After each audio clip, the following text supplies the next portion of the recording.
Hello everybody, and welcome to the second episode of Bordercraft. In the last episode, we built this barn, and we got some technical stuff done, and we also went to the fortresses. Since then, um, I think somebody else built this. This is for farming. So I built the spot for the animals right here. They built the spot for the crops, and then over here I got started on um, a villager breeder, which we've got going, and then Nathan continued to work on this so that we could get some trades and stuff. But I built the breeder itself and got a couple of villagers down here and got some base enchantments like mending. But we have now a lot more. I only did like, this first little bit of the haul here. One of the other things I did in between episodes was gathering these wither skeleton skulls, which I did on stream. You can check that out on the live section of my channel or in the Bordercraft playlist, where all of the episodes and streams are organized chronologically and in order for you to watch. Okay, so first things first, I need some flat terrain here to build on, so I think I'm going to lower this down a little bit, probably down to around here, and then I'll get started on building. Okay, so let's see here. I dug out this area and I got this spot here, but I'm wondering, I think I want to have like lava pouring out the sides here, something like this. But then I'm also gonna have to like protect it, so I think I'm gonna use like something like this, and then maybe I'll put in like an iron bar or something, or maybe I'll just leave it free flowing. And I'm gonna try and make this look kind of gravelly here, or like broken down here. And then I might move this over because actually this should be like around this wide, something like that. Alright, so I think something like this looks good. I want this to have like some kind of curve in it. Like I would like it to come up here, but everything I was trying was kind of looking not quite right.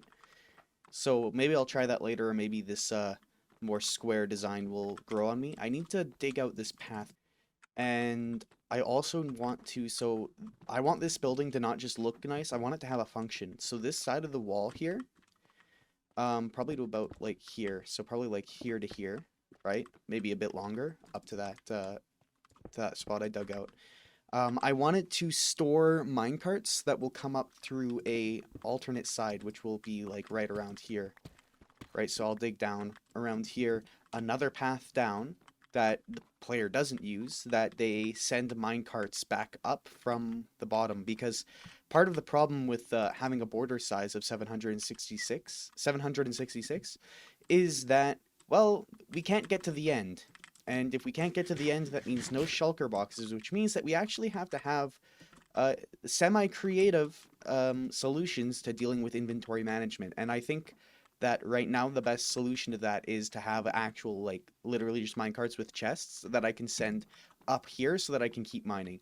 And normally having minecarts isn't like a great idea while mining because, you end up like mining and then you have to send minecarts back up. But because of the way we're mining, well, I'm setting up this mine anyways, is I'm doing a one wide hole all the way down to the world border. And when I reach the world border, I dig over to the next chunk, which is right here, and then I mine back. And then when I get back, I can drop off my contents in a minecart chest that I'll have around here or something like that. It'll come up over here and go back up, which I dug this out. And then I can keep going on. So then I would keep going through here. And so when I finish this build, I'm going to basically just dig out like a good chunk of this for now.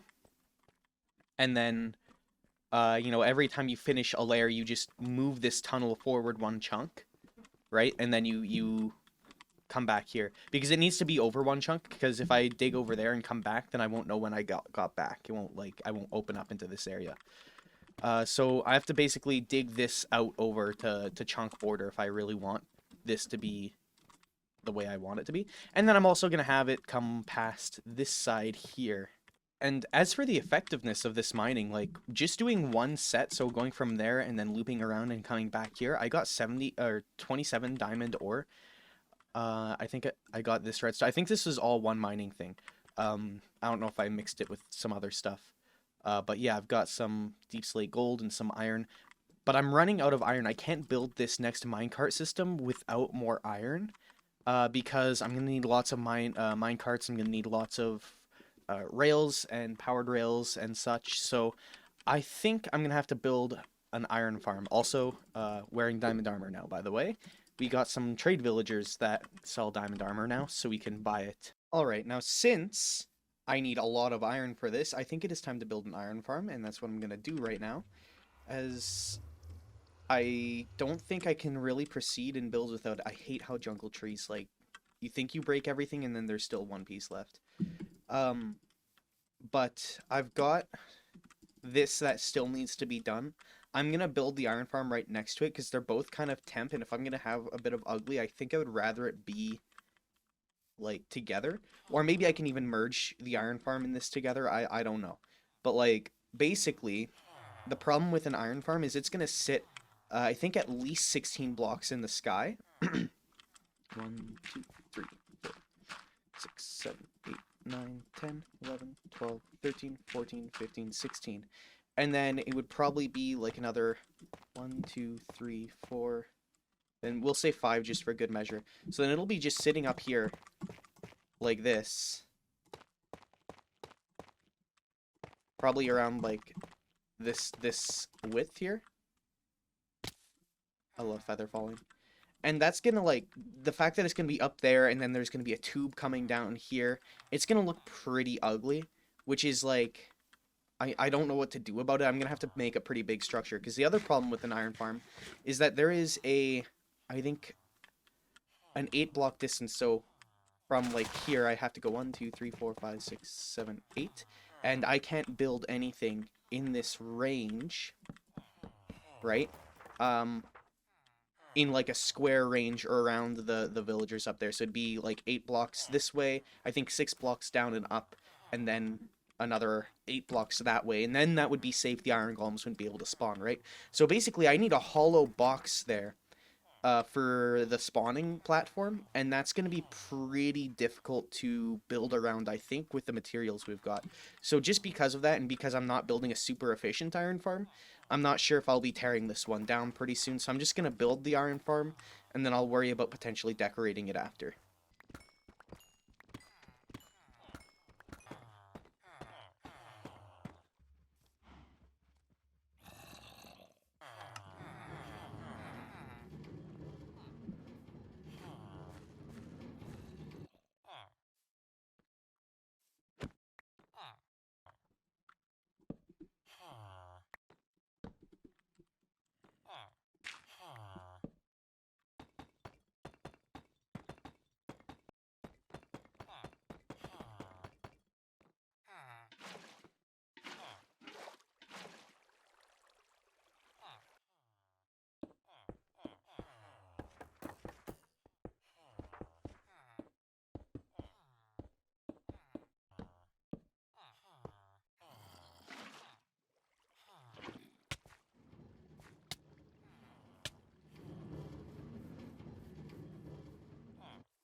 Alright, so the iron farm is now finished, and it just drops the iron golems down into here, into this lava thing. That water on the side there is because I accidentally didn't put this down when I built the collection system, and I don't want to move it all over, so I just pushed them back into the collection system there.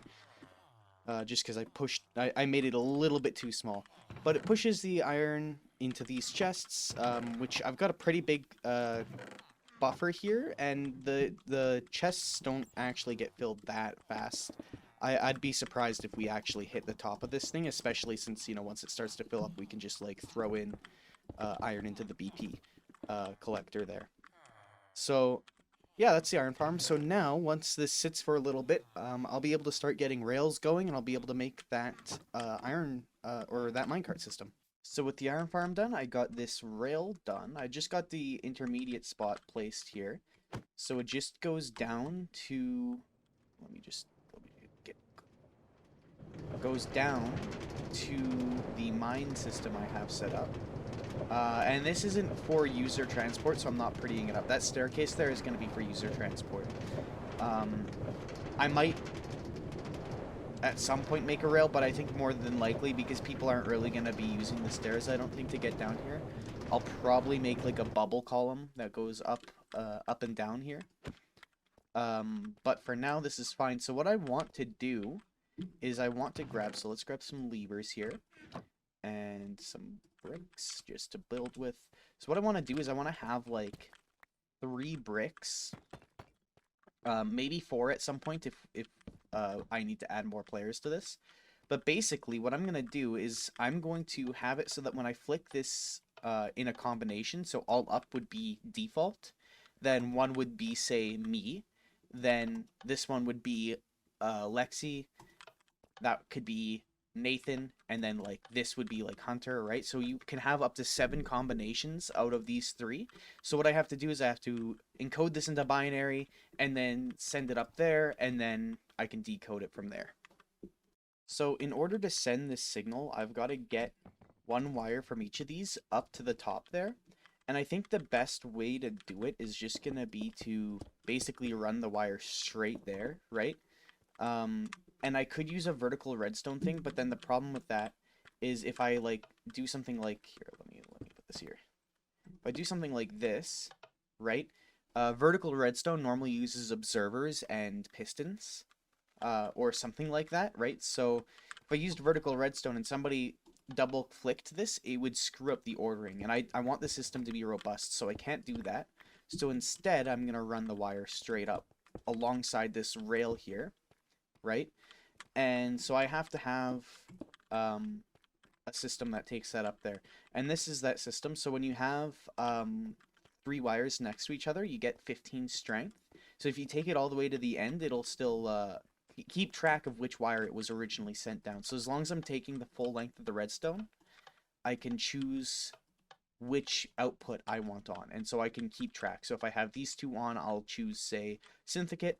If I have these 2 on, I'd say I'd choose Nitoen or something like that. So the problem is that I need this to turn here right out the gates. I need this to turn to go up this way, and to get this out, I need this all to be like, I need to have aligned repeaters here. Otherwise, if this signal strength is starting from here, then it will screw up the signal. It won't actually be able to get passed through. So I need them all to start at the same point, and I need to make this come to over here. Okay, so I think the best way to do that is I have this block coming through here, and then I can have these pass down through here, just like that, and then I can just have this one run nearly straight through. I just have to be careful not to... Ooh, actually, hold on. I just have to be careful not to interact with that repeater. So then if I just come up here, just like that, and this should control each of the repeaters individually. Yep. That's good. Alright, so I'm going to take this signal all the way back up to the top, where then we can work on some decoding. Alright, so I've run the redstone all the way up to the top here, and it goes just inside the mountain at the top of this mine. So if I come over here, you can see it's just over here. And this is where I want the minecart to come out, is roughly around here. And so this is kind of the system I've got right now, is I'm going to have this rail that turns here, so at the end of the line, the rail can turn here and go straight to the default spot, or it can turn over here and go to processing. And so basically the default is just going to be 0, 0, 0, so none of the levers flicked will mean it'll just go straight up to the top. I figure that's probably the easiest one to do. And so then I just run it here, and so if any of these turn on, and I can just use levers to do an example here, if any of these are turned on, it'll flick, I guess it'll flick one of these on, right? And so it'll power this whole line. So no matter which one of these is on, it'll power the whole line here. And then it'll turn this so that it faces this way if one of these are on. And so that's how it's going to know to go over to the processing spot, which is going to be over here. And so what happens over here is, and let me put this redstone back. There we go. So what happens over here is that I'm gonna have, oh, you know what? Yeah, I can't have this this connecting here. I have to move it over here. If it's connecting over here, then this line can power that line through this torch. Anyways, or this torch for that matter. Anyways, so what happens is if it's going over here now, I can have it set so that a combination of them will either turn a rail off or on over here. And then from here, I'll be able to make it so that somebody can come over and run their line over to their base or whatever. But for now, it's just coming up to here on default. And I think what I'm going to do is I'm just going to put in number 1 as me to show you how it works here. So for number 1, what I need is I need this torch to be on, but none of the other ones to be on. So if this one's on, I need to make sure that that line gets powered. So if this line's on, or if this one's on, then this needs to be returning power. So what you do for that is you take your lines over here, and so the way this works is it's just like a big AND gate, right? A bunch of AND gates going down this line here. So here I want this one to be powered, so I put a torch so that it stays off, right? And then at the very end of the line, you'll put another torch, right? So you do that. Because now if this one's off, then this torch will turn on. So this means not true, true, right? Now if I turn this one on, I want to make sure that this torch goes off. So to do that, what you do is you take out this block, and then you just put a redstone repeater right here, and then you just continue the line. And so now, if this one's on, it'll pass power down to that. And so what I'm going to do is I'm going to do it here too, because I don't want this one to be on either. So I'll throw a repeater down. And so now I end up with, if this lever is on, or this lever is on, then this will be off. But if both of these are off and this one is on, then this torch will be on. And so this is what I'm going to use to control the rails. So now if this one's on, the rail is going to turn that way instead of continuing to go on. And so what's going to happen here is it's going to go through here, and then it's going to go through this line, and then probably loop back to here now that I think of it. I already built it, so I don't want to tear it down. But I want it to always go to the default spot if it misses out. So it'll probably loop back around if some other code that isn't in here gets run. I don't want the minecart to just get dropped off in here. But anyways, yeah, that's going to be the system. For now, though, I'm happy with just this, because I don't have anywhere for it actually to go right now. So I'm just happy with this for now. But I do have the method of expanding this so that it gets sent to any spot, really, so long as it's connected by rail. Alright, so with the rails done, so I've got this little section here, and I'll put a door here. I just don't have the iron on me at the second, but I'll put a door here, and I'll have a way into the redstone there. And then I'm going to have one more section here for some barrels, and the point of the barrels are that you can take out of this and put them into the barrels temporarily, or at least that they'll just look decorative. Maybe I could put some barrels here and cover this up. We'll see. I'll do some messing around with that, but the idea is that you can basically just come over here, break one of your minecarts, or, you know, maybe I should do something to stop that from happening. Maybe put a slab there or something, or a trapdoor.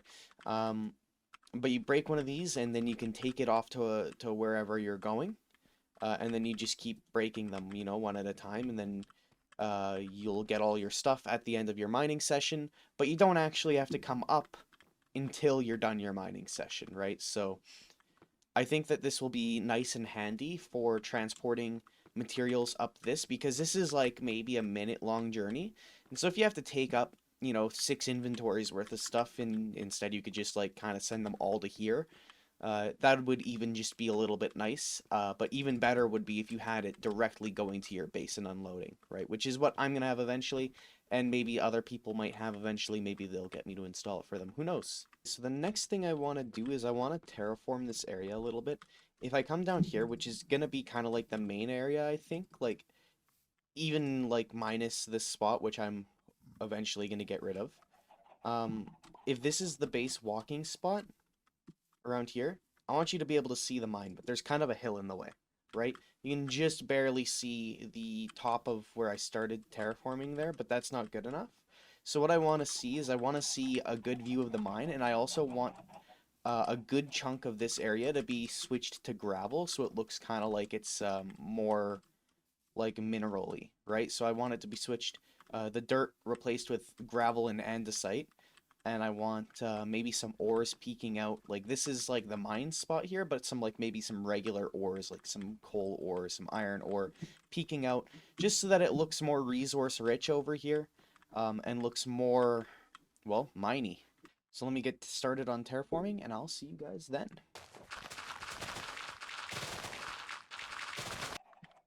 Alright, so I'm kind of running into a little bit of a problem, and the problem is, I've cut this down by a bunch.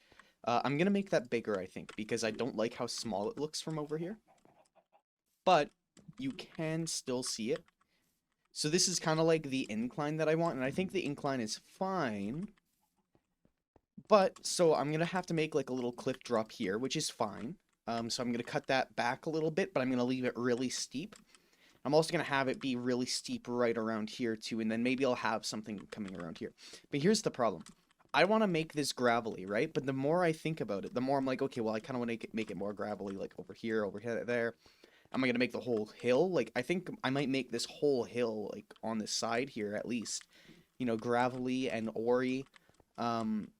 Because I think it just keeps on looking more and more like it's needs to be bigger. Like, if I just terraform just this little bit here, then I think it's going to look weird, like a little pocket of a different biome, right?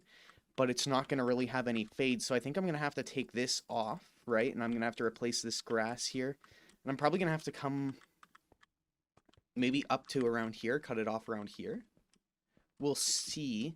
And I think I'm going to have it be grass from around here, and then it'll start being gravelly around right here, because I think, you know, there's kind of like a little bit of a section here that you can kind of see, like there's a point where it switches to be kind of flat to it's getting high.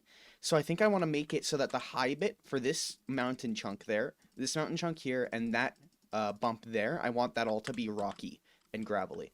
There's also this area here, which I'm kind of like covering over here. And then I might take this down a little bit and make this area flat. So what's nice about this is that it's kind of like flattening out all this stuff too. Also, you can see that Nathan is making some copper over there, some copper change. You can also see how long I do between these clips. Like today, it's been like about a day since I started doing this. I've just kind of been off and on mining out some of this area and like doing some other stuff, and I've been kind of busy. I'm really trying to push it so that my world border data pack can be released, which I'm close to. I think I want to do one more update. I want to basically get my world border 1.1 out. Right now it's at 1.0.4, and so once it's at 1.1, I think I'll be ready to release it. I just want to make sure that it's got some compatibility issues fixed. Well, it appears that it's that time again, the end of the episode. In between this episode and the next one, I'm going to try and finish this whole area up. I'm going to try and finish the terraforming, build that up a bit. Probably going to fix this because it's really bothering me. I don't like this shape, and I've just been having a creative block this episode, really. And then for next episode, after the stream and stuff, I'm going to see if I can get a house started for next episode. So I hope you guys enjoyed this episode. If you did, remember to hit the like button, subscribe, and comment if you have anything to say. And until the next one, I'll see you later. Bye-bye.